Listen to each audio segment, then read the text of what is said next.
Good evening, everyone. Welcome to the October 16th, 2024 meeting of the Cohasset School Committee. Would all committee members that are present please indicate so in roll call? Mr. Dial.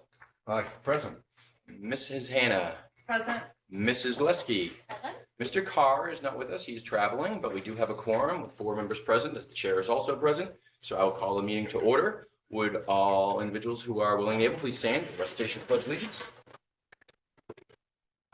Pledge allegiance to the flag, United States of America, and to the republic which stands one nation, under God, indivisible, with liberty and justice for all. Okay, as always, this meeting is being recorded and it is also being live streamed to Facebook. You can participate virtually by logging into Zoom using the meeting ID and passcode at the top of the agenda, and you can participate by utilizing the Q&A feature on Zoom. You will be able to do so in just a moment with public comment. I do not see anyone with a public comment at this time. I'll give everyone a few minutes to do that, or a few seconds rather.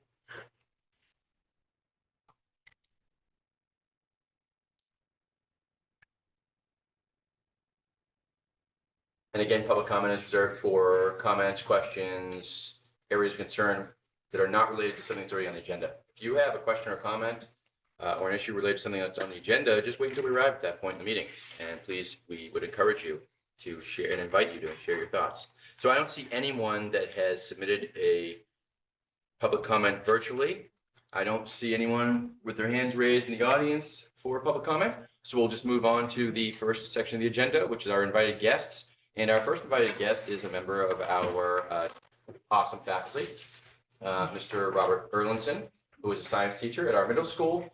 Wanted to come before the committee to discuss the question 2 referendum that's coming up for a vote in November. Mr. Erlinson, please have a seat at the table. Fraser's going to join me from CPAC. Oh, and Mrs. Fraser from CPAC Yes. and a Cohasset Public School parent is going to join him. I would just note at the outset of this, we obviously encourage our school community stakeholders, especially our students, to share their perspectives if they would like to, and we encourage participation at any level at this committee.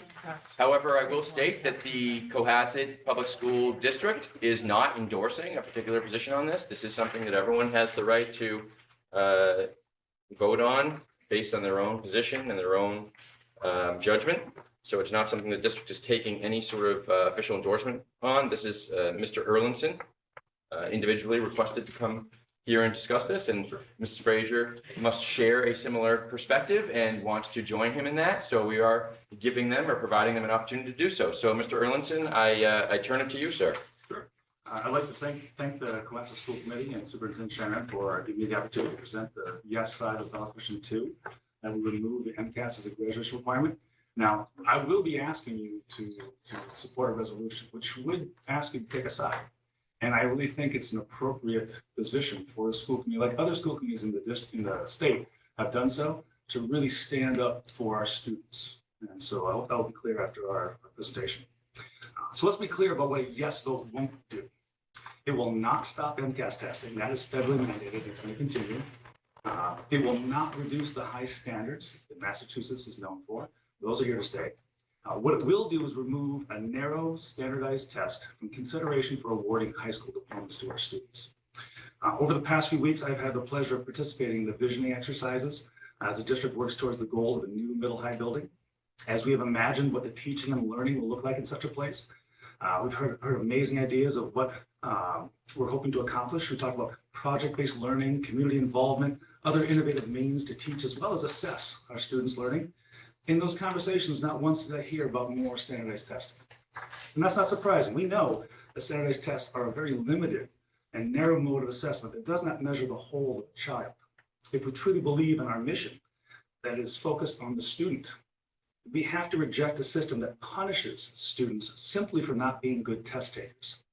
Now, we can argue about the validity of the MCAS as a way to address district inequity, accountability measures that it provides to make sure standards are being taught. Those are valid discussion points that are to come, I hope. But it's indefensible to continue to deny high school diplomas to students who otherwise can meet the graduation requirements on their solely on their performance on that test. As I've knocked on almost 1,000 doors, literally, across the South Shore this summer and fall, I've heard the argument that, no, but if they don't pass, they can take it again, they have the remediation courses. The problem with that is that trying to force these square peg kids into the limited round hole the MCAS takes these students away from the very courses we want them to be in. Arts, music, electives that give these kids their wonderful square edges that are removed as we deny them the pleasure of those creative arts instead of remediation courses. I've had so many conversations with people who are business owners, visual artists, and other creatives who feel they would not have been able to pass that test and would have been denied a diploma. High school diplomas that are the difference between getting financial aid, for FAFSA, being accepted into trades programs, maybe even staying in school. Some of these students just give up as they realize this is no way, and I'm not going to do this test again. And then we create a whole other social problem from that. Now, I'll be honest, the way MCAS data is collected is distracting to good teaching, and the cost to Massachusetts taxpayers is way overpriced. But the use of that data to punish students is offensive. And frankly, it makes me very upset, as it should to all reasonable educators who know and understand the limitations of assessment and make allowances for our students on a daily basis to show their understanding in the modes that they do best. With that in mind, I implore you to take a stand with the 60+ state legislators, dozens of school committees, 4 state reps, including Ayanna Pressley and our own meeting, Senator Elizabeth Warren, all in favor of this, to pass this resolution in support of our students that are the reason why we do what we do. Thank you so much, and I'll yield to Ms. Fraser. I got an email from Patrick O'Connor, the state senator, who was thanking for the support. He said the Thrive Act addresses the long-standing equity issues associated with the high-stakes nature of the MCAS test. Passing this bill into law is victory for all and creates a more equitable and accessible education system. I truly appreciate your advocacy of this bill. So I've been a member of the Cohasset CPAC, and I'm representing Cohasset CPAC tonight because I have, I don't know how many, I have 3 different children that are on IEPs, and they are the square pegs described by Mr. E. They're smart, creative, very highly intelligent kids that don't do well on standardized tests and should not be penalized for that. So I wrote a letter to the members of the Cohasset School Committee. We would like to express our support of this ballot initiative and encourage parents and educators to vote yes on question 2. Massachusetts is one of the only states which requires a high school graduation test for a diploma. This is an unfair and inequitable requirement for students with disabilities and for students in underprivileged communities. The MCAS test is not changing. The test will continue to be administered, and it will be used as a diagnostic tool. Data collection will continue to be helpful in determining a student's eligibility for an IEP service delivery accommodations. Children with learning disabilities are at a higher risk for depression, anxiety, and other mental health issues. They often have to work harder than their peers to just access the curriculum. They need accommodations, which are not provided during an MCAS exam. And these students should not be punished because they have a disability. They deserve to get a high school diploma. We are confident that removing the MCAS score as a graduation requirement will reduce stress and also empower the teachers that we trust to do their job. This relieves all students from the pressure of performance on a standardized test that is not a reflection of their intelligence. Sincerely, the Cohasset CPAC board. So I just want to emphasize that I feel like there are a lot of miscommunications about this MCAS bill specifically, where like, oh, you can't take it away. Like, we need to hold the school accountable. We need that data for our IEP eligibility, and we need to do it. But I think I am not a teacher, but from talking to teachers, it takes over the classroom, like that time where they have to be preparing for the MCAS, and here's a worksheet from the sample test, and like, let's do this sample test. And it puts a lot of pressure that kids, especially ones on disabilities, are already under on a daily basis. So I feel like all kids deserve, especially if they're attending school, to get a high school diploma. I mean, that seems like a no-brainer. Yeah, and so we really would ask you to, as the elected representatives of the town, to represent the educational system we have here, to take a stand and stand with us and vote to approve this resolution or language that you feel comfortable with, that is supportive of our students, their uniqueness, and their ability to move on with their dreams. So, thank you. Thank you very much, Mr. Erlinson. Thank you, Mrs. Frazier. And thank you for coming here and participating. Are there any questions for Mr. Erlinson or Mrs. Frazier about the insights that they've shared and their perspectives? Ms. Hannah? I don't know well, if you take the MCAS and you fail, how many kids are failing right now? So the numbers that we've heard so far are around 750 students per year do not get a diploma solely because of the MCAS score. And there might be more because of other, you have to still be able to pass your courses and the grades and all those things, but those 700 students they might be able to get their GED later on here, but this is yeah, they're internalizing this message that they just can't do it. Yeah. And it's just for what reason? It just isn't, there's no good reason to expect the standardized test for high school diploma. The data is there. We get the data for all their purposes, accountability, everything else. But to punish a student for that, as an educator, when I have a student who can't perform in a certain way, I know the student. They can do this mode a lot better here. Let's set up something like that. And I can then find their understanding in that way. MCAS doesn't allow for it. It's just done. And that's just educationally just inviolable. I just can't. No, yes. With how does it change teaching? So I was terrible at standardized tests, so I am who you're talking about.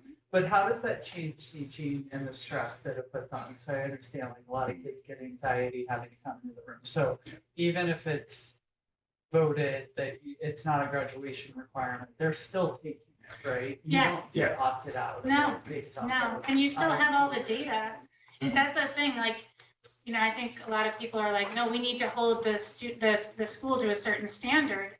But honestly, if a school in Massachusetts is at risk, it's still at risk. The MCAS is not changing that. It's not like, oh, we're having the MCAS, now they're not at risk anymore. It's a fact that it's just sort of a tool to say, where are the holes? And maybe the principal and the teachers and everyone can look at it and say, oh, we missed this.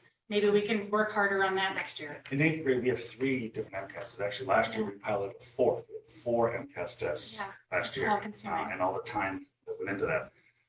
But a lot of the time I spent as an 8th grade science teacher, we have a science test in 8th grade. They hadn't had one since 5th grade.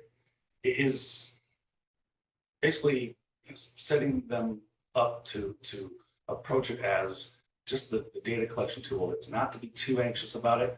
I try not to focus attention on it, but I give them an opportunity each year. It's like, you guys want to take a week and just kind of review some of the content from the last couple of years, and they usually do. They want to go and they're feeling comfortable. And so we take a lot of time out that we normally would use for our curriculum to advance that. As you get into the high school courses, this is now the high stakes. This does matter. And you talk to the students how level of anxiety is already so high from already. If they don't pass that, then you really start looking at the negative consequences. Do they continue on? Do they get pulled out of whatever courses that they would have rather taken instead? That to me is that the loss of that learning that could happen in that art class, or what they may be focused on, what they be going to. As the science test in high school, I would love it to be a scientist, but because everyone need to know the 3 different Newtonian physical laws in order to be able to succeed in their lives. I don't know. I would hesitate to push that on everybody.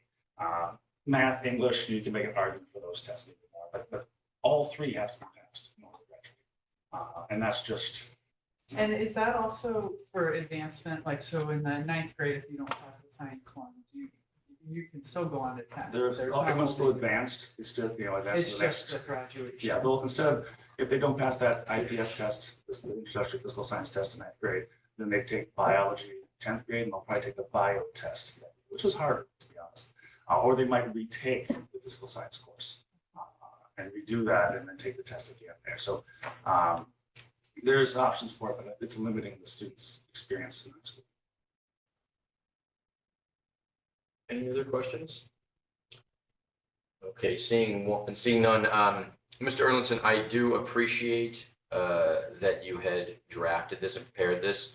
I am not going to entertain a motion to adopt your resolution, and I will tell you why.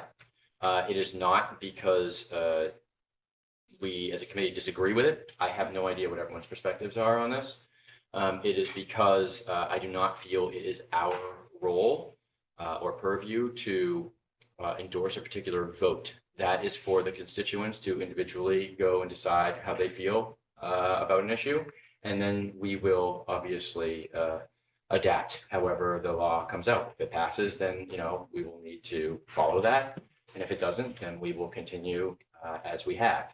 But I don't want to, as a public body representing a public entity, I don't think it's appropriate for us to tell people how we think they should vote. I think that that is a private individual decision in a democracy. So I am not going to entertain a motion. I know that some committees have, and I know that you noted that. This particular committee is not going to do that for the reasons I just explained. But I certainly appreciate you coming, and I think all appreciate you coming and sharing your perspective and having a discussion and fielding Mrs. Hannah's questions about this very important issue that is related to education, undoubtedly. So thank you so much for bringing this to the table and bringing it up for discussion. And we will see how it comes out in a couple weeks. Well, thank you so much for providing the forum in which to speak and kind of hopefully educate a few more people about this bill. Yes, I think that was a really important role of this discussion, because I think that a lot of people think that a vote in favor of this is going to do away with the MCAS. So vote yes on two. Yeah. Says one member of our community, but not the same. Thank Thank you, you. guys.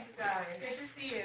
Thank you. Okay, moving on, we have the disposal of some library books. And we must have, that is agenda item C1 that you have been provided with in advance of the meeting. And it is a list of quite a few publications that we are proposing to dispose of. And I think we do have a representative here if anyone has any questions, but I don't know that anyone does.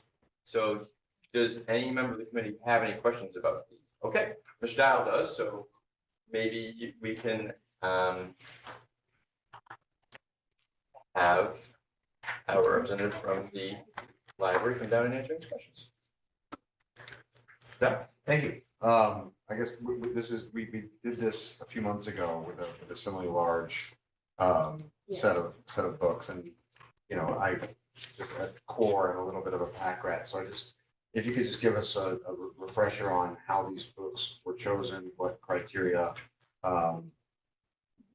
made them subject to disposal, and how we'll be replacing them, because there's a lot of books on it. This one is more for the fiction section of it. So when we had the consultant coming and helping us see how our reading process for the library would go, one of the things that we were told is that mostly when you have fiction books that are like more than, she was saying that the average that a lot of the more vibrant libraries had was like 5 years old. If you can see, like, the average of the books that we put for reading as a fiction are 31 years old. So the average publication date for those books are 1993. What we've done through going through the fiction books is that I personally went through each book one by one.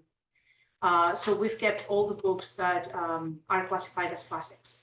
And not only we've kept them, also we've marked them. We do have special stickers that mark each of the books as classics. So all the books that you'll see through the shelves have classic stickers if they are really old, and we wanted to keep them. If you see any classics in the reading, most probably is because they were in really bad shape. And what we've done is like putting them on the reading list and then basically ordering a new set of books that are newer. So basically, it's been an age process of reading the fiction.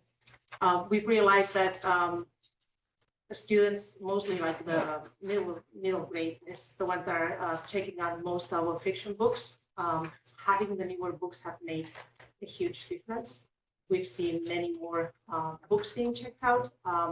they are coming to us to get the newer books because they know that we are going to be ordering them. They know that we are putting them on the list. Once they were coming here and they were reading but not really taking our books, now we are seeing those checkouts really going up. So it looks like we have on this attached list of 1,240 books that we'll be purging. And I respect the way you decided to do that. Where does that leave our fiction collection? What do we? So I think that now we are in a very good spot with this, leave us now with the collection that's much newer. We are gonna go through as we go, because as we get new books, we are gonna, at some point, we're gonna have to get rid of some older ones. But having marked the classics, that makes the process also much easier because nobody's gonna take them just because they are old. So now they're identified as a classic, and that's the reason why we wanna keep them. And the way that we gather more books is going through different lists. Like we have like for example, we will go through Goodreads and see what are the best books of the year. We'll go through the Perkins Review or the New York Times, the Library Journal. And through those lists, we take the best books that are being published both for young adults and middle grade. And that's how we decide to buy the books. And then we just keep also an eye, and we have a spreadsheet of both series that we have so that we can buy the following books. As far as numbers of books, though, I guess. I don't think that we do have a number. I think that it's more, we'll see what it comes.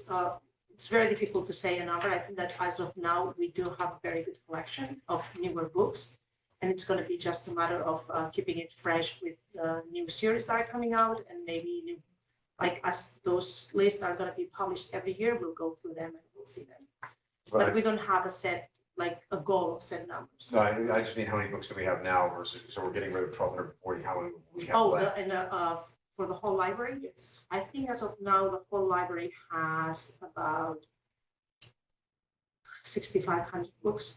Okay, so this is about Um, a third, now about like 20% of, yeah, about 20% of the books. But I think that, I know that it seems a lot when we say it that way, but I think that the best way to see it is that before we didn't have that many. Yeah, well, kids if they're not being checking checked out, Yeah. they're not, and kids aren't reading, Exactly. and kids will read newer So books. for then it's- example, I do have, so let's see, in the school year of 2022, we had fiction in particular, we had 38 books checked out and 3 graphic novels. That number for 23 went up to 74 fiction and 23 graphic novels. And last year we had 105 books, fiction books, and 29 graphic novels. That's great. And I think that we've already passed both numbers just on what the year goes through. If I think, I think it was up to 133, I think, graphic novels this year. Thank you, that's all I had. Satisfy your curiosity. In my duty of oversight. Indeed.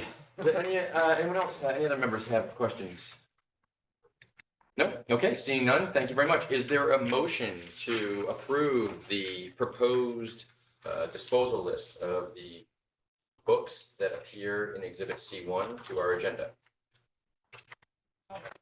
Motion's made by Mrs. Hannah. Is there a second? Second. Seconded by Mrs. Valesky. All in favor? Aye. Aye. All opposed? Abstentions? Motion carries by a vote of 4 members. Thank you so much. Thank you so much.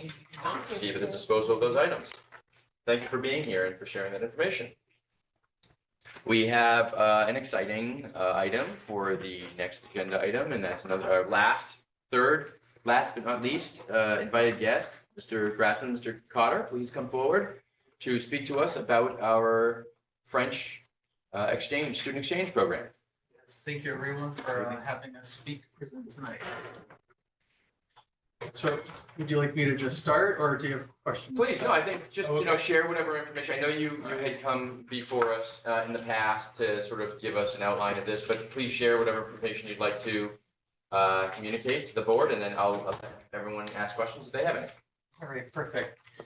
So previously there have been French exchanges with this school, and I'm looking to start it up again. So the process would be the same as I proposed last time, which is that Well, first of all, I'd like to talk about how this came to be. So we had a match and there wasn't enough interest. This summer, coming back from Senegal, I flew through Paris. And from Paris to Boston, I met an English teacher from Strasbourg. And we were just talking and she said, you seem like someone that, loves your job. We have an interest in common. Why don't we try for an exchange? And so we've been communicating after lunch at Zaftig's in Brookline. We talked more about this and made some plans, and it seemed really exciting. We had some of the same goals. She's been doing this for many years, and I've been running trips, not exchanges, for many years as well in my 22 years of teaching in New York.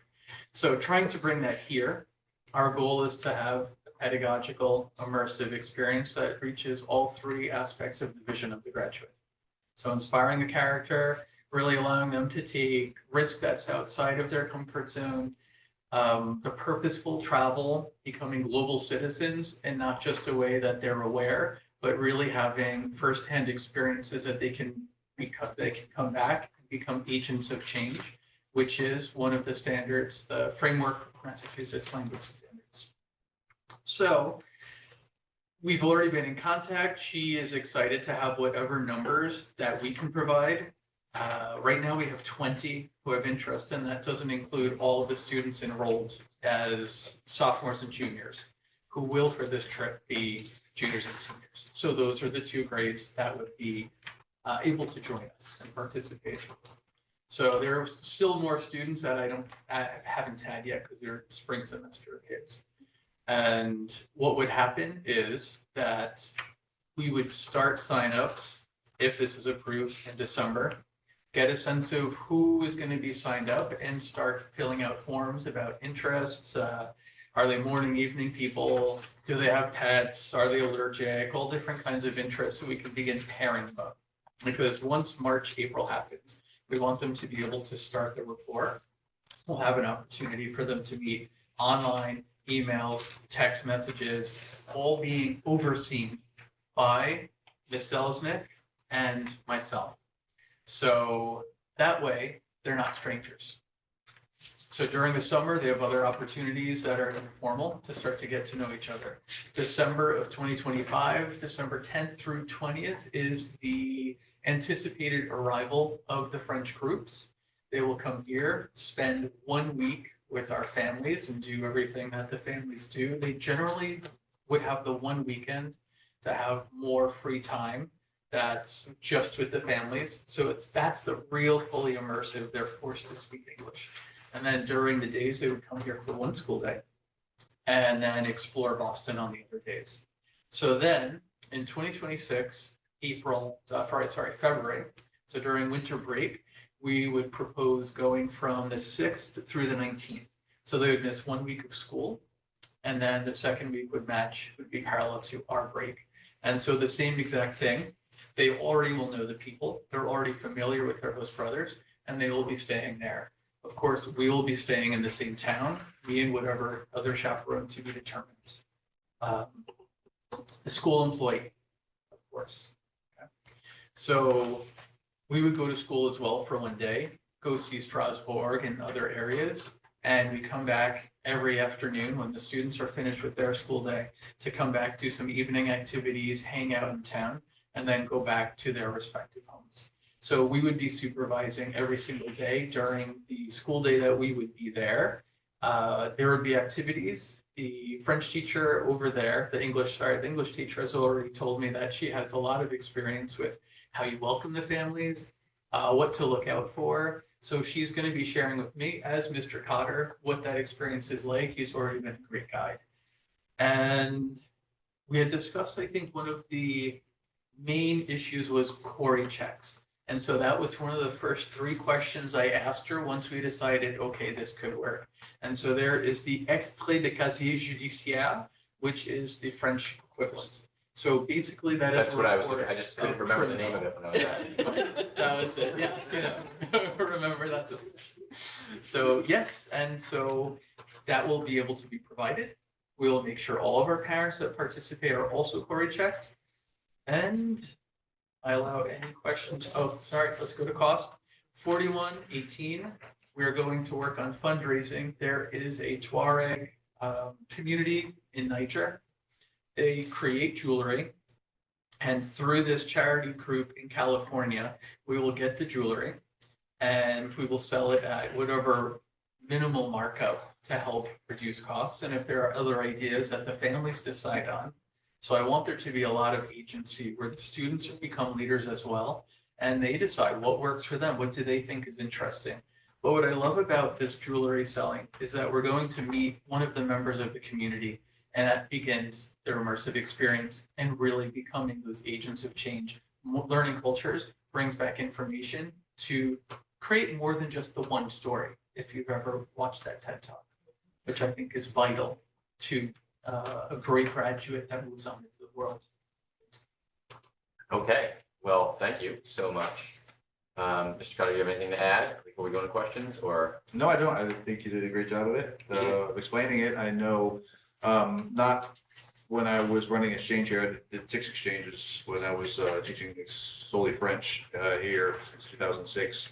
And we had great participation in it. And we had, let's see, if we ran it in February break typically. So the same thing, we was a week out of school and then the holiday week following that in February, April. And it is a credit bearing class. It's in the program of study. So there is a work product associated with it. So the kids get 1 quarter worth of a grade basically. But the work product includes a lot of elements that will help students strengthen their French so that they can perform well on any in class, but also on the to help achieve the seal of biliteracy, which we really strive for, and whatever else they choose to take AP. But that's not our goal necessarily for the AP, but for them to be able to be proficient, particularly in speaking, which is our data has shown recently that is the one. That's the one aspect, the one modality that our students have the hardest time achieving in order to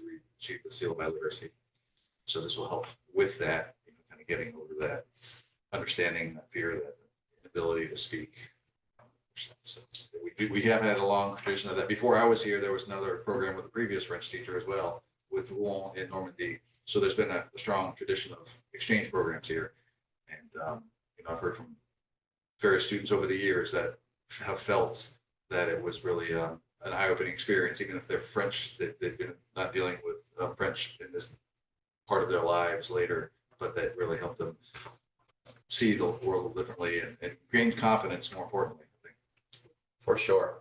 Okay, well, do any members of the committee have questions? We'll just move along in alphabetical order. Mr. Guile? Thank you. Very quickly, first, thank you for putting this together. My own view on these is that they are absolutely priceless learning experiences that give kids memories that they'll have forever. I will defer to our chair on the security and safety questions. I know you will have coming. I just have 2, and these may be for you or maybe for our superintendent. How do we deal with the missed week of school? Is that made up? Do we work with the teachers? How does that get covered? Yes, it's always been a matter of similar to any athletic endeavors or other trips that the students know well ahead of time, as do the teachers, so they address that to be able to address any work ahead of time that needs to be achieved. This in February, so it's relatively new in the new semester for those classes. Most of our classes, which are semester long, and gives ample time for the students to kind of catch up. Typically, we're back before that first weekend, like on a Friday, so that there's a weekend to adjust to the jet lag, as well as get some work. I am amazed at how many students are on the plane with highlighters and doing reading. I'm impressed with their dedication. But yes, it's a matter of them knowing ahead of time, and in some, depending on the class they're in, some teachers will help them, identify some kind of work they can do, not to replace it, but in the stead that they were doing in the classroom. And these are not considered absences. Okay, so that's that. And then the question on cost. I mean, it's a high number, but I mean, for what you're getting, seems like a good deal. The one thing I am concerned about, I've raised this for a number of trips, is I don't feel like I have a good handle on the number of trip opportunities we're giving to each student in each grade. to be able to assess the full, I'll call it a burden for parents who want to participate in all these things. And so, will people be able to know, okay, I've got this opportunity here, but that means I spend $4,000 and I won't have enough. That means that I can't spend the money on a later trip.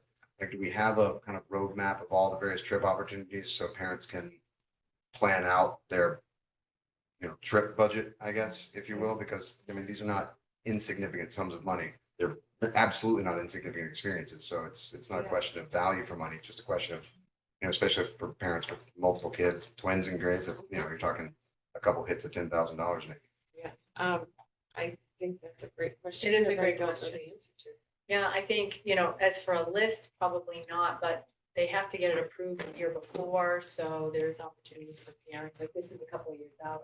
Exactly. So this will be So- 2026, and the only ones that I know that run consistently is the Euro trip, Yeah. which will be spring of that year. Well, I don't know what's approved yet, but generally it's the every other year. This one's hopefully going to be every other year. Right. And students already know about the Euro trip. Yeah. And then there just happen to be others, in my That experience, that And- just get approved and aren't Yeah. known as institutional. Yeah, and I think that Mr. Scott had actually shared with us a proposal where he's trying to create a process for planning trips that starts 2 years out so that we will have a better handle on what trips are being planned and when.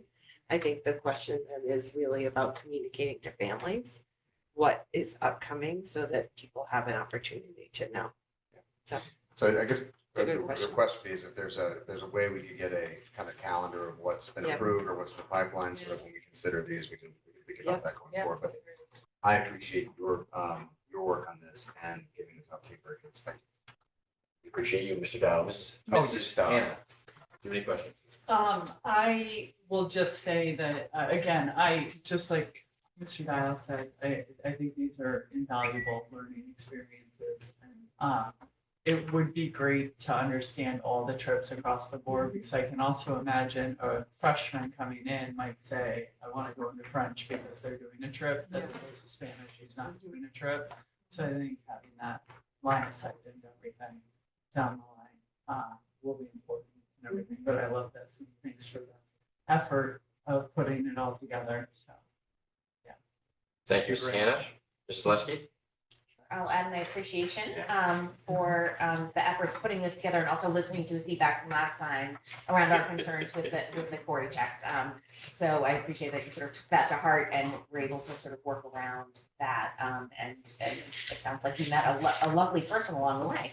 I appreciate the opportunity for safe challenges and risks for students. I think that in addition to the language and the culture, that being able to grow by being a little bit further away from the parents than you typically are is a really wonderful thing. So I'm fully in support of that. And I guess my only question is around cost. And I'm always concerned about those families for whom a trip like this would be prohibitive. Not even just like, oh, we need to plan for it, but just full on, this is not something that we can work with, and how we make sure that those children in particular have these opportunities within the school or within the district. So whether that's offsetting completely. Oh, thank goodness. That's been bugging me too. Well, it's all recorded. Sorry, thank you.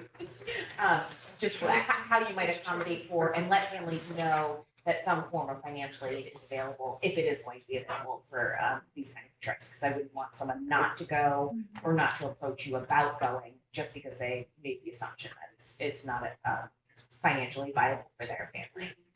I completely agree. I think it's essential to have equity amongst all students. I do struggle with, so fundraising and bringing the cost down is separate from this statement. I do have trouble, I have difficulty communicating to students, please join. On flyers, on interest flyers, it's not like I could say cost won't be an issue or like you'll definitely be able to go, please do. So it's more in the face-to-face communications, which at least for the French trip, you know. And I think that part is really helpful. And as it's institutionalized, word will get out. But it's a proposal of mine to find out, are there other ways that students or that we could support this? Mr. Sullivan mentioned there being a potential scholarship to be explored. And is there someone such as guidance? I don't know who would put this message out there.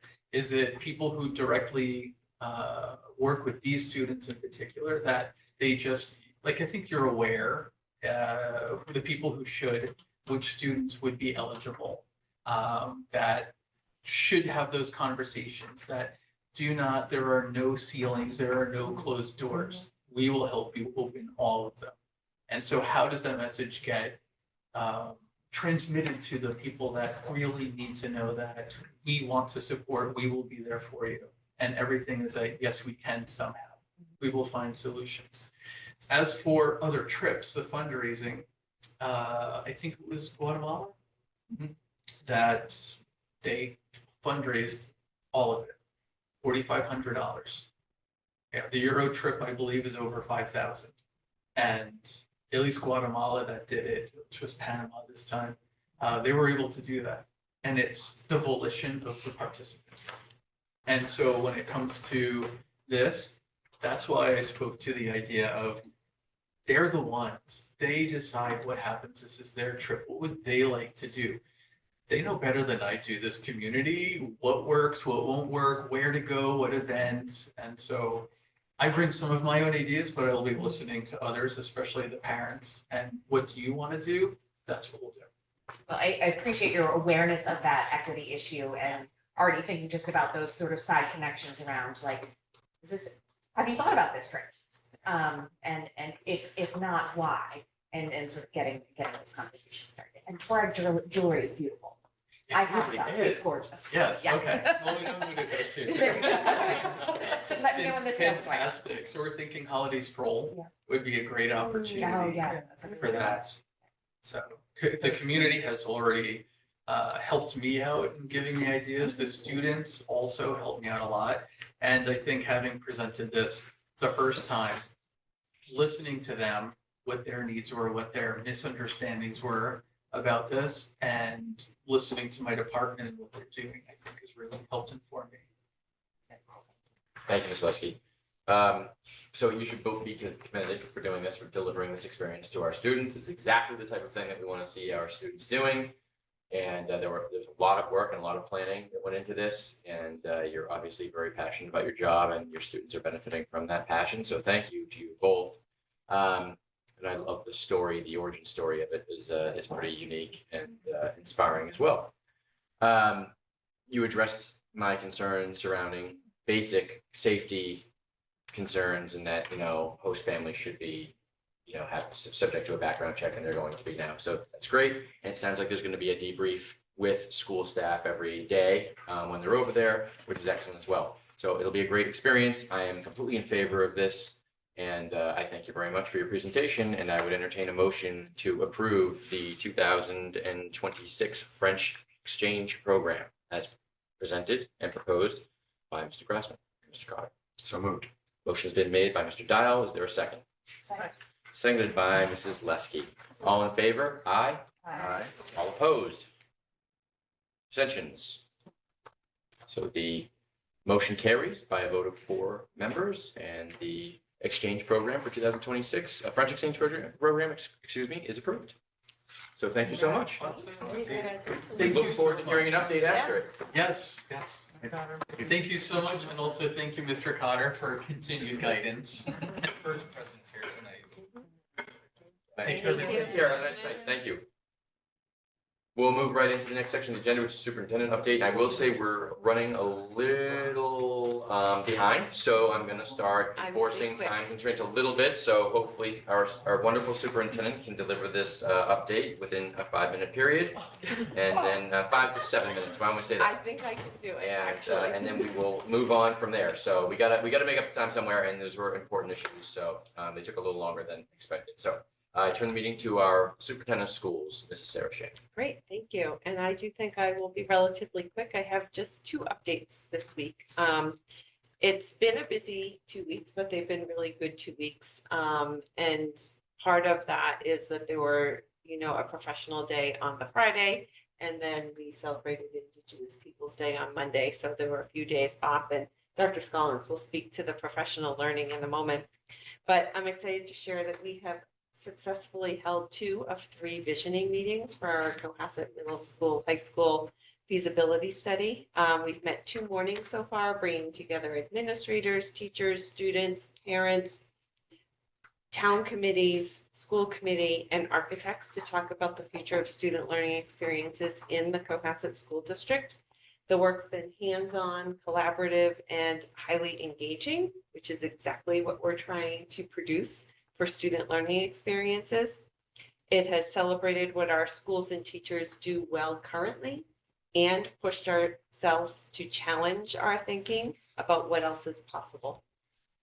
The work's been really exciting, and while the first 2 sessions have really focused in on the teaching and learning, the 3rd session, which is being held in about 2 weeks, will focus on how we take that learning and translate it into space and design.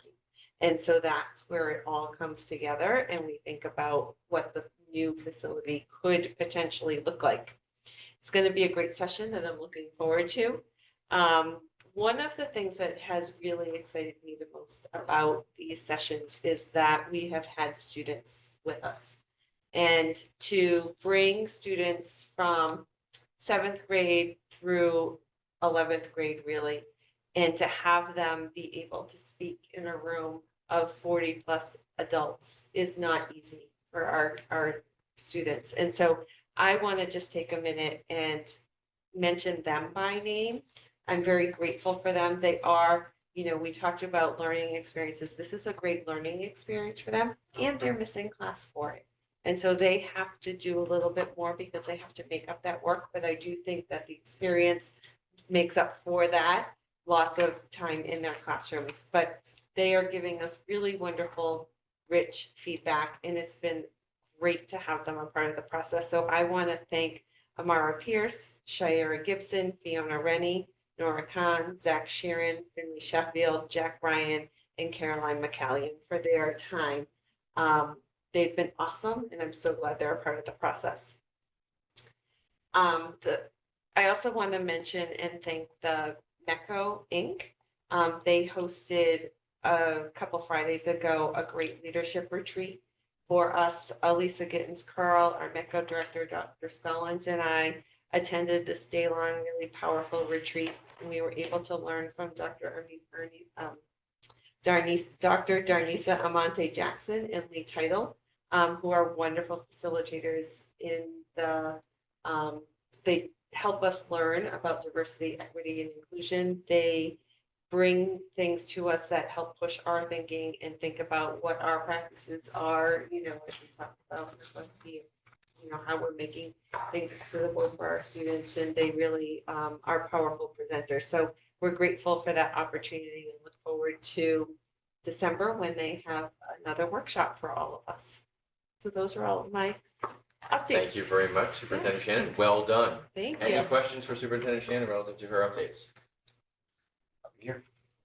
Okay, seeing none, we'll thank our superintendent for that update and move right into our teaching and learning section, which we will hope that our assistant superintendent, Dr. Leslie Scollins, will be able to complete within 5 to 7 minutes. I believe I'm up to the challenge. And your agenda may reflect a capital budget conversation within this section. That is not going to be on Dr. Scollins. So Dr. Scollins, worry not. Thank you. That is going to Appreciate be it. on Ms. Owen. It was just mistakenly put in your section, so we She apologize. was for trying that. to make me do it. She was, I think you may have taken over Mrs. Arias's computer momentarily and made Had a moment. that change. So, Dr. Scollins. So I will add on to the conversation that Superintendent Shannon just started. So we did have a professional development day on Friday. It was always one of my favorite days. And this year, we're continuing our work from last year. So our Mid-On High School continued their work looking at our curriculum. Last year, we did a lot of mapping of the curriculum, and now they're looking at our benchmark assessments. And so that work was done with the whole school and in departments on Friday, which was wonderful. And then the elementary school has had a little bit of a different twist. What we've done this year, as we did last year, is really focus on what the schools themselves need. And so the elementary schools worked on responsive classroom, and that was actually a presentation at Deer Hill by their own teachers. We sent some teachers to level 2 trainings, and so they brought that back. And also they did a lot of data analysis. I did a presentation with some MCAS, and they had some work to look at their own data, not just their MCAS, but also their iReady data and their DIBELS data. So that was a really healthy day for them. The Osgood worked on MTSS. They have a new principal, so they're doing some work to build capacity. And so that was also run by staff, so they did some others. And then we had a Teaching Learning Alliance consultant, Jen Yeager, come in and she did some work on literacy. It's their second full year of Readers Workshop. They came in and did some work with the staff so that they're ready for the year. And then we also had secured another grant with Metco. And so we are training another team on restorative justice practices. And so that was really wonderful. And that was at the Lightkeepers, actually. We sent them over there. And then we had safety care, which is something we need to do. Many of our staff have to do that every year. They either have to be fully certified every 2 years, or they have to have kind of a little renewal. And so that took place, and that's actually taken place a couple of other times. And our nurses did work at Children's Hospital. So there was a lot happening. And the one nice thing, well, there are many nice things, but one of the things we did, which Superintendent Shan started with us in the beginning of the year, is that we came together and did community circles. And that was an opportunity for all of the pre-K through 12 staff to come together and be in groups that are universal, right? So and they were randomly selected. So you could have a preschool teacher, a middle school teacher, a high school teacher, all together in a group. And then we had about an hour together to get to know each other. And so they really liked it. So we continued it, and we did it at the end of the day on Friday. And it was funny because people said, oh, I can't believe, like they really sent us, I was really bummed out that I had to do this and come all the way over here to do this because everybody was all over the district. But after it was done, they said, this is awesome and what a great way to go into the weekend. So it was really wonderful. And some more professional development. The MassQ conference is happening today and tomorrow at Gillette. And that's a massive conference on technology and innovative learning. And so we sent, probably in total, we're going to send about 10 people. So principals and teachers, instructional technology instructors. So that's wonderful. So I can't wait to hear what they bring back. And then quick update. This is my last one, so I think I'm going to be under.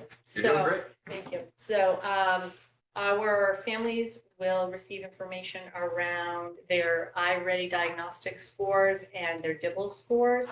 And so grades 1 through 5, those will be available tomorrow. And then the MCAS, and they're in Aspen, so you just have to log into Aspen, but you'll get notification from your building principal. And along with that, if your child is in need of extra support, you'll get notification also. We do that regardless, but then if any child is at risk for dyslexia, so you'll also get notification of that. And then on Friday, all the MCAS scores will be available. So that notification will go out tomorrow, so families will know. And those are also available. Everything's in Aspen, which makes it really nice for families because it's all right there. And that also will include the iReady diagnostic in reading and math for grades 6 through 8. They'll get theirs on Friday. And that is it. Well done, Dr. Scollins. Thank you so much. Does anyone have any questions for our wonderful Assistant Superintendent on any of her updates? Okay, you did so well that I do have 2 questions quickly. Okay. One is responsive classroom as a Yes. term that we frequently hear. Could you Yes. just briefly describe what that is for Sure. everyone? Sure, it's really based in social emotional learning and building and creating relationships in the classroom. And it's actually, I actually was a responsive classroom teacher way back when, and I absolutely loved it. It is a way to manage your classroom, so it's respectful and everyone knows what the expectations are, but it also involves making sure that children learn how to self-regulate. They learn how to make amends, or if there's a situation where they have hurt someone's feelings, how do they do that? Or if they have had their feelings hurt, how do you communicate that? So it aligns really nicely with restorative justice. And so those are the things that we're going to be looking at, because at the elementary, we're doing responsive classroom. And actually, when I was at Deer Hill for the presentation, the teachers really would like some more information. So we're going to look to see how we can beef that up for them. so that they can have some more professional development about it, because it does take practice and it does take time. And so it's, I think it gives us a nice language too, to use pre-K through 12 when we're looking at how do we manage our feelings, how do we work respectfully and kindly with each other, but also how do we stand up for our own selves, but at the same time be respectful of others' opinions. Very much for doing that. And lastly, if any families have questions about how to interpret the scores that they will be receiving, I think you said tomorrow for already, right? Yeah. Who would be the best person for them to contact? So probably their classroom teacher, that's what I would suggest. And then if you've received a letter from a reading or math specialist, then you certainly could reach out to them also, and they'll give contact information if you need that. Within that, there's also links so parents can get some information about what that, you know, what DIBELS means and what do the reports mean, say for already. So there's some self-help stuff too. Okay, thank you so Absolutely, much. their teacher. Appreciate that report, Dr. Collins, and thank you for responding to my questions. Moving on to the next section of our agenda is budget, resources, and governance. And at this time, we turn the meeting over to our Director of Finance Operations, Susan Owen, who will provide these updates within a 10 to 15-minute period. Great. Can you even share it? Yes, I will. Only if you commit to the 15 window, otherwise 10 minutes. 10 minutes.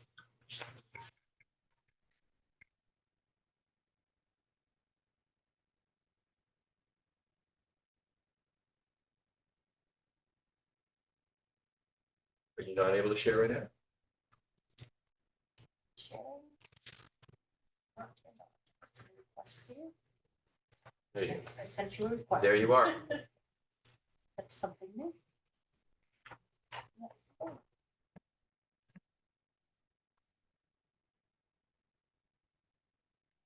Here we are.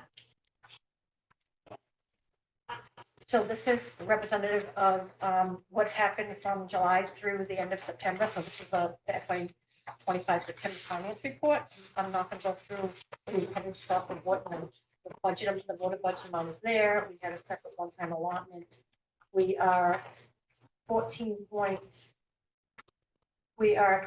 through the school year, and our school budget is 14.41% through the year. So we're still running a little bit under, but that's good considering the budget constraints we have this year. We've encumbered our supply for materials in the amount of 2.5 million, the remaining balance of 18 million. We, again, we're closely monitoring and freezing accounts that's become exhausted. There will be no overriding the budgets unless the superintendent approves. We also, as we talked in my audit report, of encumbering our entire payroll and purchase order, which we did do last week. So it doesn't show up on this report, but in the next report you will see there's about 21 million, probably 18 million left now of payroll that is been set aside. So we have enough money to finalize our payroll for the end of the year. Sped tuition, we budgeted about 926,000. They're all currently encumbered on our purchase orders. There is a shortfall of $263,140 since the final voted budget. The district has had 3 unanticipated outplacements and 1 student that moved from a collaborative school to a private school, which is definitely, most times it's a residential, which the tuition is much higher.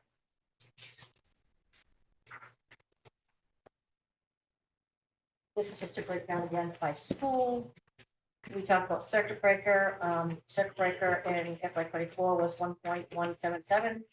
Due to our shortfalls, we had to, in unexpended expenditures, the district needed to utilize a little over $1 million, leaving a balance of $98,391 to be carried into 25 to help offset our tuition. Circuit breaker funding to be received currently. It's been allotted at $1,097,000. Being paid to us in 4 installments. So we've already received our first installment. Circuit breaker is a state program that provides school districts with reimbursement for some of the costs incurred for providing free and appropriate education for students with special needs. Our capital projects for the year, many of these are completed are in process of being completed. The Deer Hill tiling the floor has been finally completed, even with our effective glue problem. This is a list of our grants that we get from federal, state, and a private. It is dwindling. We're receiving less and less each year. We lost a Title I grant. So you'll see across the board, it's 0 this year. And each year it's been decreasing. So we saw it coming. And then the revolving accounts again, we are bringing in some revenue for, things such as advanced placement fees, PSO, CEF, after school program, athletics. So these are all our revolving accounts and what we have brought in to date. So what our total is, and you can see the school lunch program is definitely being spent down. We've been doing lots of enhancements in that program, so that right now it balanced down to $131,000, but we haven't started receiving any of our federal state reimbursements yet, which usually come in, $10, $12, $50,000 range. So that number will probably grow quite significantly. This just gives everyone a breakdown of our staff. School budget, whether it's regular ed, special ed, or undistributed means, it's not designated to either, and how many FTEs are in each area. There's a summary personnel by type, so you can see 62% of our budget is regular education, 21.8 is mandated special education, and then there's the undistributed. And if you have interest in how many positions we have at each school and how they are funded, each school is here, and the FTE is either in the budget FTE line or the grants revolving, because our grants revolving also support some of our staff. Goes to middle and high school. You can see our grants fund about 11.3 staff members, and our revolving cover about 22.9. Our enrollment for the month of October, well, as of October 1st, you can see the enrollment in the class sizes by grade. Our enrollment has decreased slightly over last year. I think we're at like 1,406. Last year at this time, we're down to 1,397. And just to, show updates, food service continues to be very successful. The pizza oven, they are selling out daily. Staff are actually buying whole pizzas. We just can't keep up with the pizzas. And I want to start giving you, show you a food service meal report. So last year at this time, the total served was a little over 20,000 meals. Total served this year is about 20,960. So you could see the difference between the breakfast is a little bit low for the month of September because at the elementary level, it didn't get started immediately as school started. So you'll see different numbers coming into October.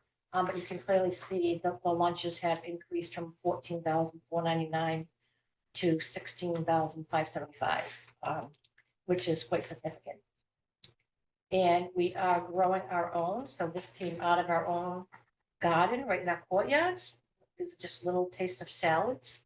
Anybody can have them, whether you buy lunch or not. That's one of the things that they're doing with the garden food. So you have the option.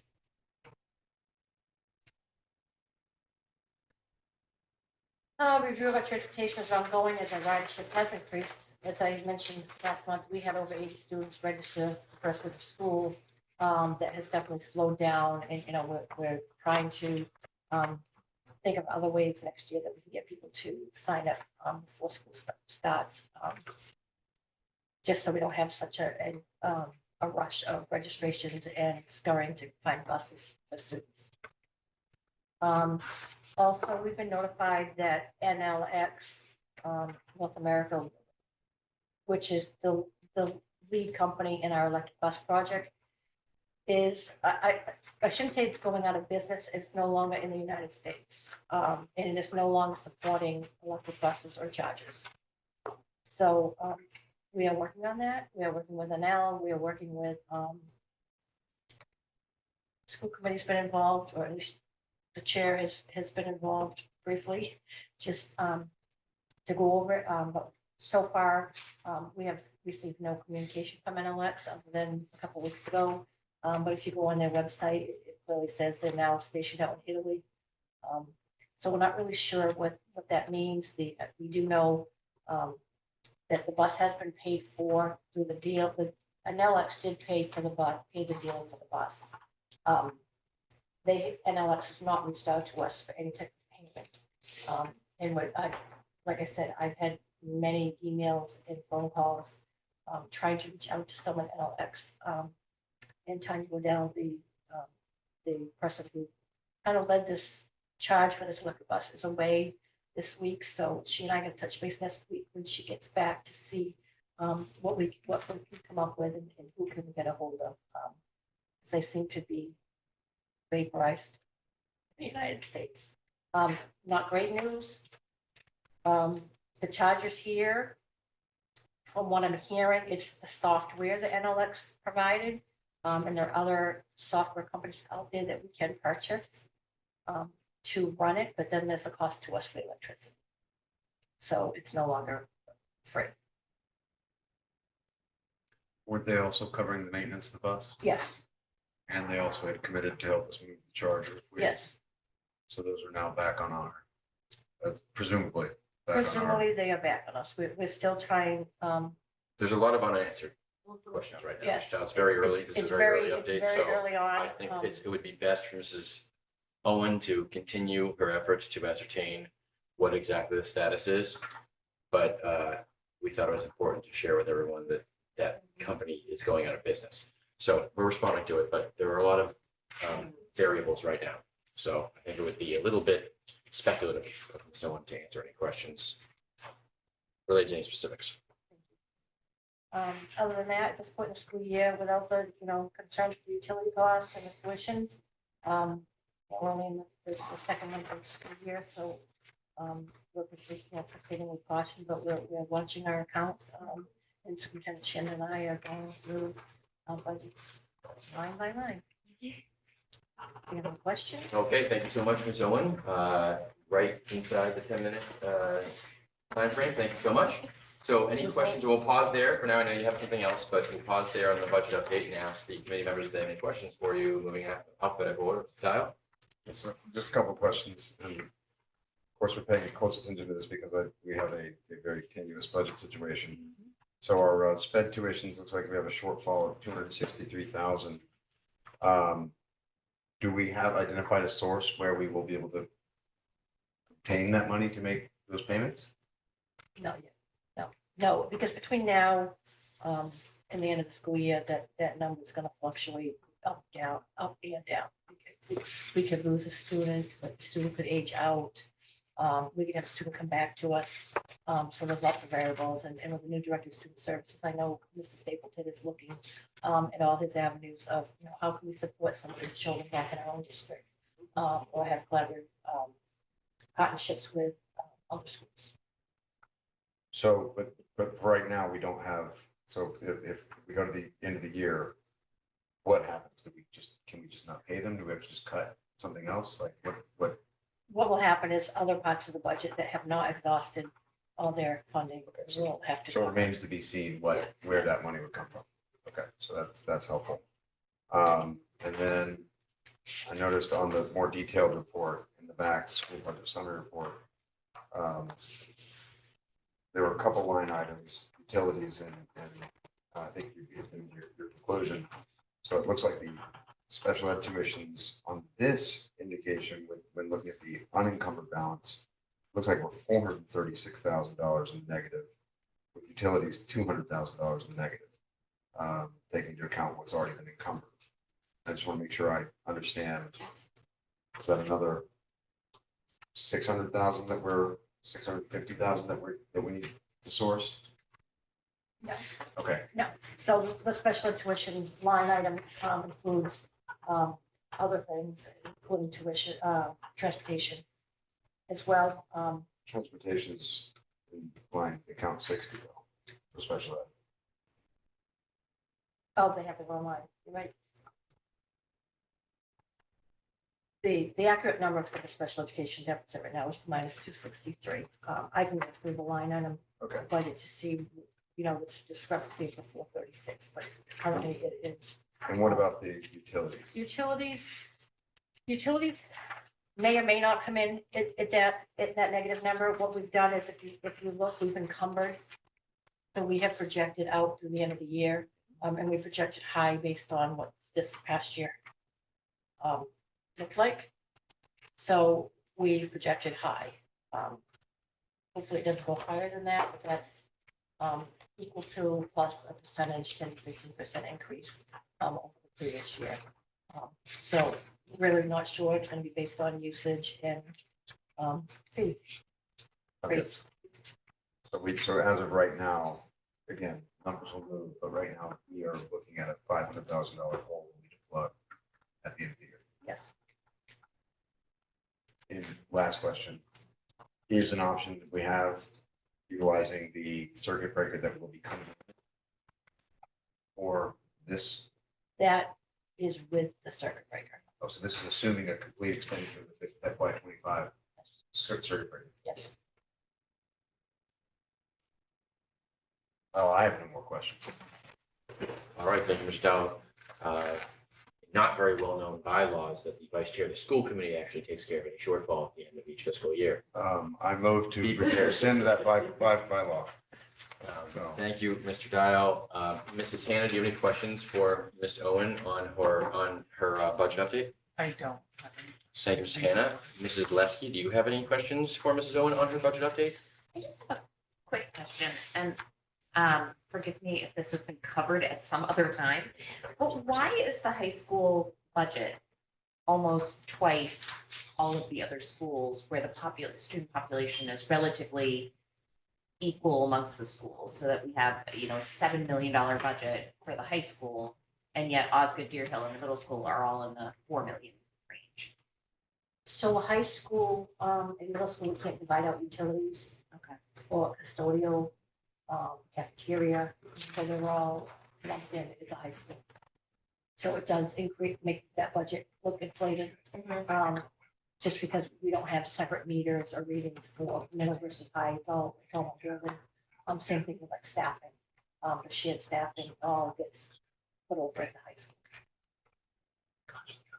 Yeah, because the staffing isn't double, so I guess I was looking at the staffing, but, okay, so that makes sense, that they're just sort of expenses, that it's 2 schools worth of expenses. Yes. Okay. Because you'll see, if you look at the middle school, there is no utility budget, there's no custodial budgets. You're welcome. Thank you, Mr. Gillespie. And just to add a little bit of color to our financial situation, I had asked the superintendent to provide a sort of tangential update to a potential solution or a potential, I don't know, I guess solution or yes, path to remediation here. So Superintendent Shannon, could you share with the committee what you have been looking into? Sure.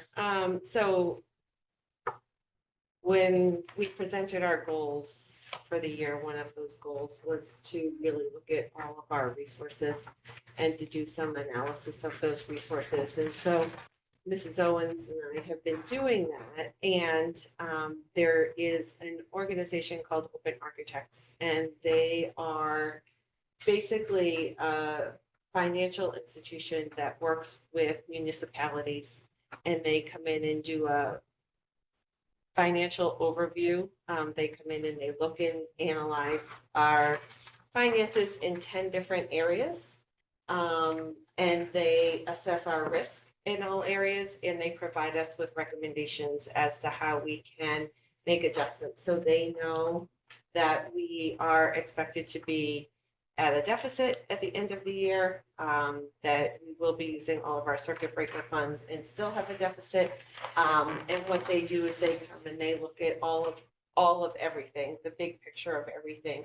And they provide us with recommendations as to how to close that gap.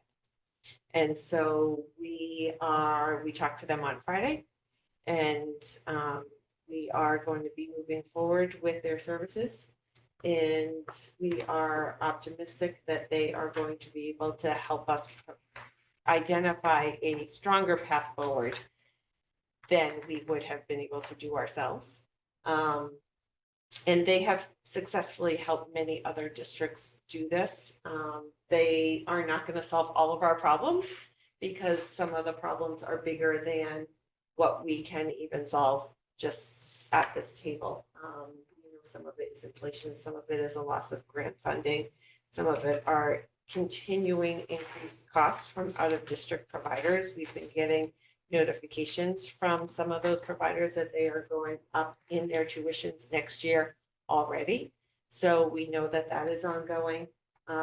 We know that MASS, the Superintendent Association, who does a lot of legislative lobbying, is trying to address some of these issues, everything from how Chapter 70 is funded to putting some caps on our out of district partners. However, we think that Open Architects can help us with what we can control.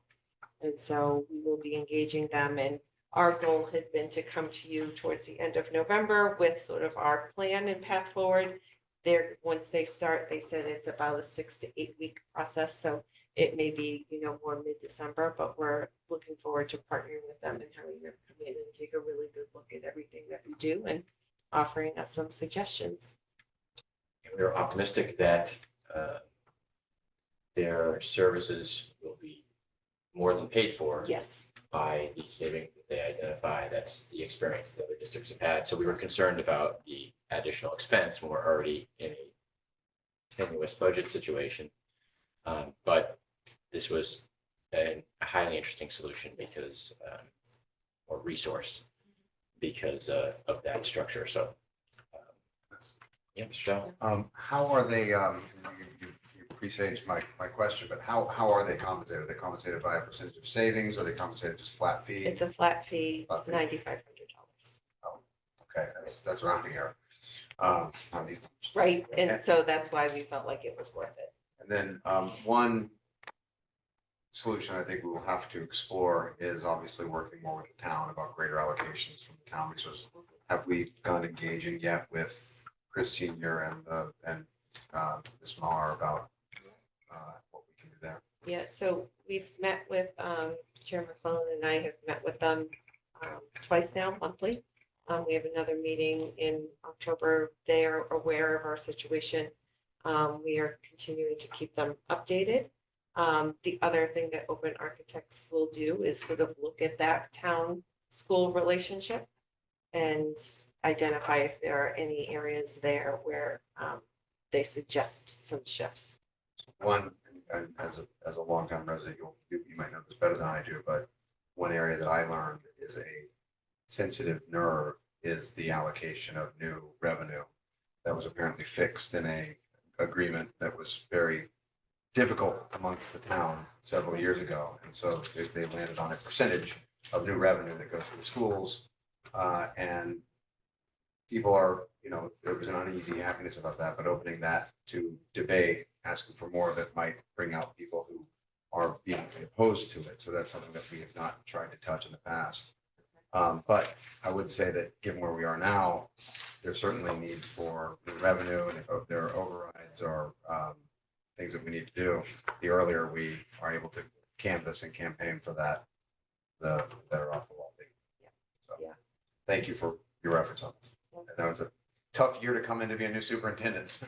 Well, it is what it is. And, I think just we're hoping to collectively be able to get creative and figure out all the things that we can do that can help us move forward in a better situation. Thank you, Superintendent Shannon.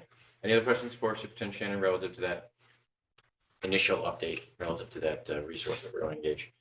Okay, seeing none, we'll move along to, now, Ms. Owen, oh yeah, excuse me, I'm sorry, it was included in your budget update. folder, which is the capital list, because we're going to turn towards the initial capital budget discussion led by Zoe. And again, this is our initial discussion, so this is like the first time of several that we're going to be visiting this. But why don't you give us a high-level overview of this? So, thank you. Correct. So we met as a leadership team, already to discuss priorities and what was important to us on the list.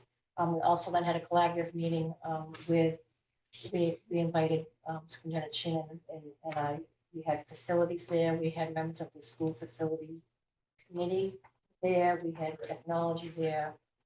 We had everybody at the table. So we weren't doing piecemeal meetings. And we focused on school safety, issues of equity, and we prioritized where we thought we should prioritize. So it's very, very raw data. We had the one meeting, but at least we all know now from each department what our priorities are. And you can see here, some of them are our regular, bus leases. One of the top things that we've talked about for years is window shades, fixing, replacing in all buildings. We're gathering how many shades in each building they're coming in. There's quite a few that are broken that need to be replaced. So I'm gathering the numbers now, and then Nick or Jacob Facilities will reach out to a company to come out to give us some quotes. Same thing on our replacement of the projectors. I believe initially we said we were going to do Deer Hill, but I think we're going to split the projectors between Osgood and Deer Hill. So we're gathering those numbers and quotes. Security cameras was a top priority. We have many areas that have blind spots and you can't see. Deer Hill doesn't have many inside cameras at all. So I don't know if the vendor has come or not, but we're going to bring in a vendor to walk the schools and look at all the areas of need. Yep, they came in and they walked all the schools with Ron and with the building principal in each building. So we should be getting that quote soon. And then the furniture replacement, Deer wants to start maybe with some of the main offices, getting some furniture. So we're waiting on quotes on furniture for Deer Hill, middle and high school as well. We're looking at some offices, counseling offices we want to get upgraded. So there's better furniture in some of our counseling offices. They're quite old and damaged when we walk through. So again, we're waiting on quotes from them. And then some replacement desks in classrooms. So we'll have a list and a number of actual what we're looking for. And we're being proactive and getting the quote very early on. So we have a definitive list. Also on there, we have the quotes already is the two new athletic bands. So 33,666 for two. And then iPads at iPads at Osgood. We'd like each class to have their own set. So we're waiting on quotes on those. And then facilities brought up a soft starter for the elevator development high school, which we've had problems with. And then if you see below in blue, some of the areas that have been discussed of all of our buildings. We're looking for facilities to build a multi-year plan and take quotes for our asphalt roads and sidewalks between the schools. The roads need to be resurfaced, the sidewalks and curbings that are broken, and extending the sidewalk from Bond Street. So very preliminary. That's what we have on our list. Okay. Thank you, Ms. Owen. Does any members of the committee have questions for Ms. Owen on the initial, very rough, have not obtained quotes on most of this estimates of the cost for the capital? Okay, seeing none, Mrs. Hannah, do you, I know you have been just initially talking about some painting work at the Deer Hill School in the rear lot for the sort of to guide people that are coming in, engaging that zippering, pickup line. then I think it would be helpful, because we have a new wave of parents every year that come in there, right, that don't necessarily know, and then what happens is it's impossible to get out of the parking lot because people form two lines coming in the parking. So, I can't remember, was that gonna be, were we looking at that for capital, or do you remember how Principal I had Sullivan? just put it forward to the roads and sidewalks committee. Oh, okay, In general, but I haven't heard back from Brian, who kind of oversees that. okay, We do have a meeting coming up next week though, okay, so I should be able to get more information on it. There's been several situations though where emergency vehicles haven't been able to get through because there's lockup happening on Sawyer Street. So that happened after the email was sent about trying to get people off of Sawyer Street because there's a burn situation.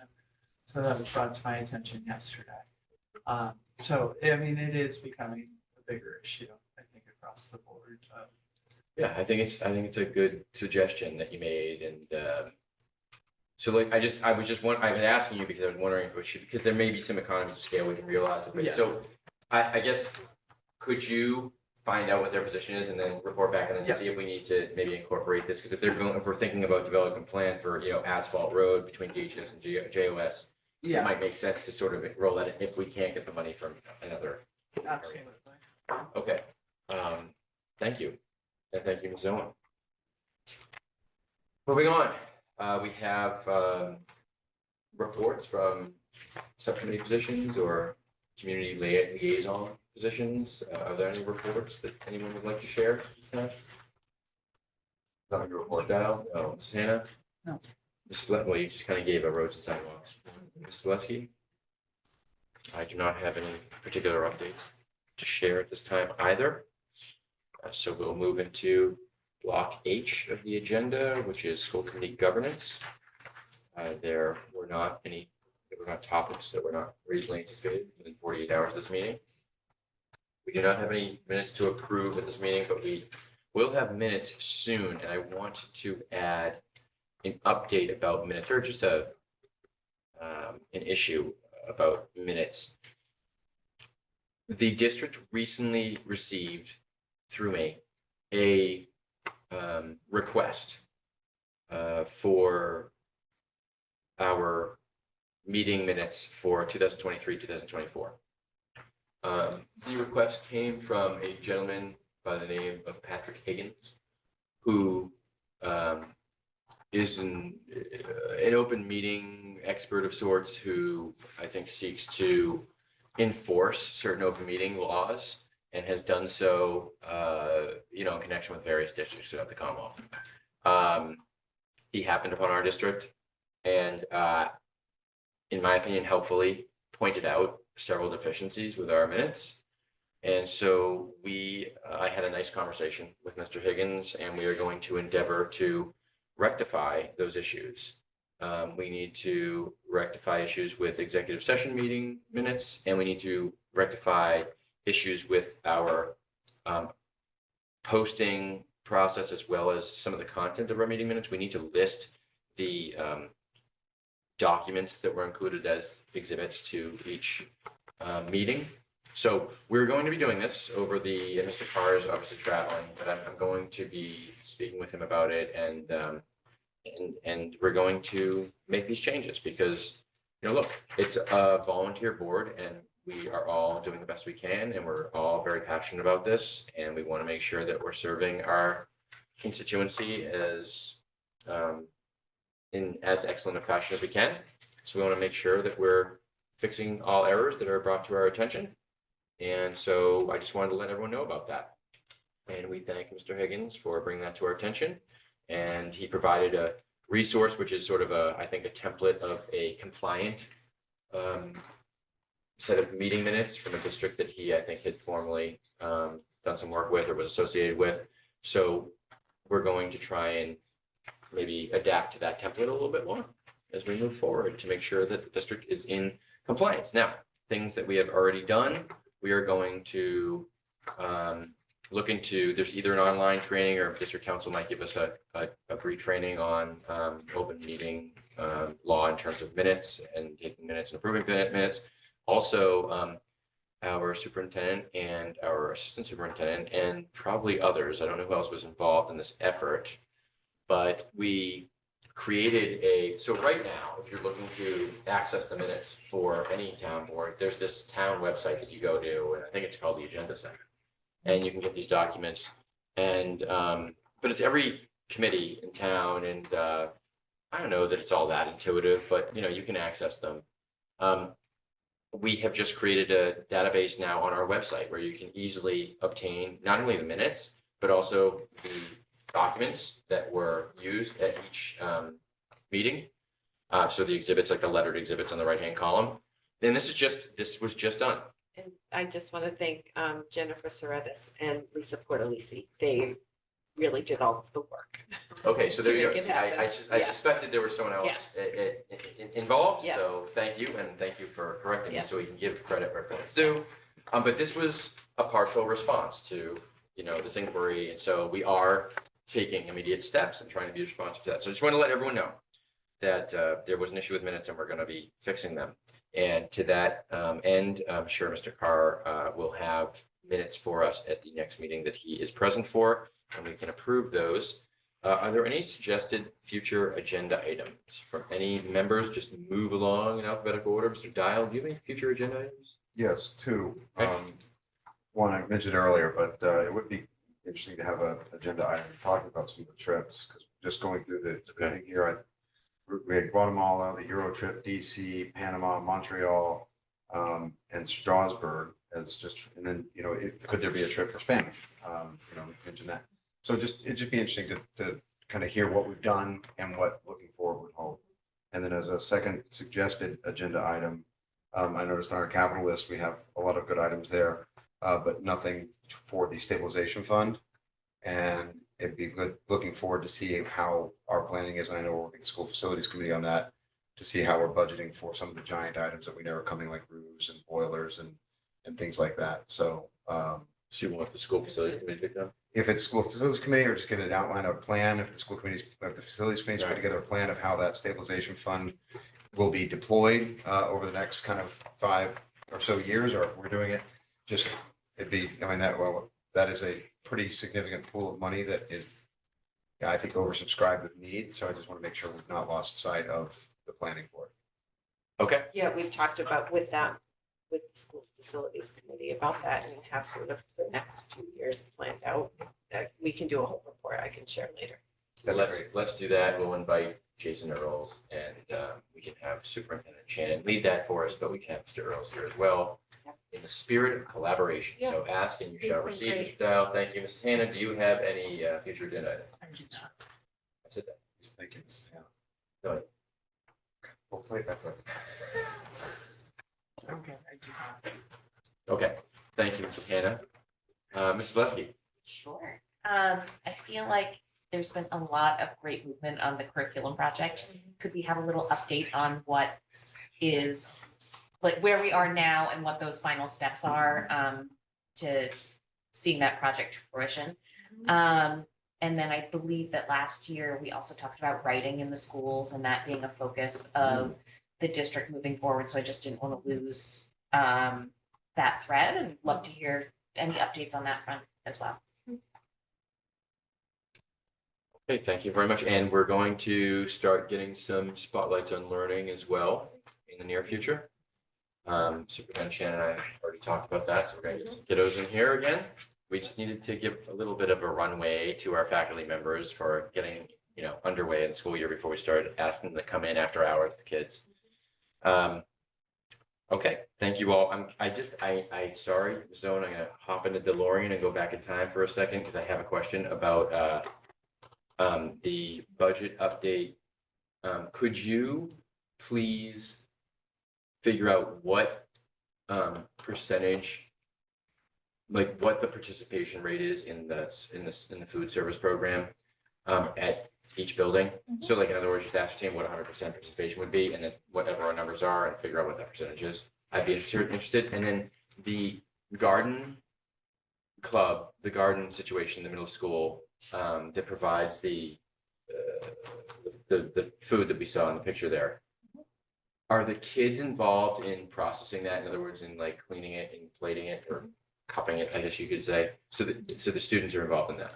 Yeah, I think that was through the grant, middle school. It was Yeah, middle school. there's some students that are part of the club and they meet, I don't know, they couple, They did a grant But and they partnered with. I don't know that they're washing and prepping it. I think there's But I some, think that's the next step. yeah, there's some training, I think, that has to be Yes. involved and some things like that, so. Sanitization. Yeah. Well, what about the harvesting right now? Are they harvesting? So they're harvesting at all of the schools a little bit at times, and then some adults are doing some of the harvesting. The middle school grant specifically this year was about just the planting. Okay. And then they're gonna start bringing the kids in, but yes, because the new garden club at the middle school just began. And Right. that garden club will be doing the harvesting. And then the next phase is to start to get the classes in for that grant. I think it would be really enriching for the kids from like full cycle, right? And then at some point, we may be able to have some sort of farm stand type thing in the cafeteria where they're sort of manning that and showcasing it. And this is what, it would be really cool. Yeah. Because that is a project-based learning experience. So, and it's shaping up. So it's early and I know they just formed it. I was just curious where we were in. So that's awesome. Yeah. Thank you. Sorry, everyone. Thank you for indulging that. I just forgot to ask the question earlier. All right. The last item is executive session. We do need to move into executive session tonight.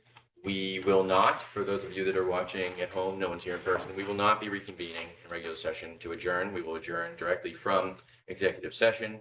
We are moving into executive session in accordance with Massachusetts General Laws, Chapter 30, Capital A, Section 21, subsection A3, for the purpose of collective bargaining and litigation, or to discuss collective bargaining strategy and litigation. And we need to do that in a roll call vote. I will go in alphabetical order.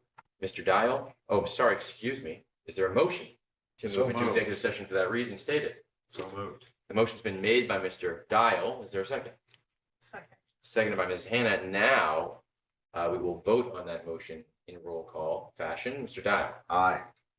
Mrs. Hannah, Aye. Mrs. Leskey, Aye. Craig McClellan, aye. That motion carries by a vote of 4 members, and we are now in executive session. We thank all of you that were watching at home for your participation. Have a great night.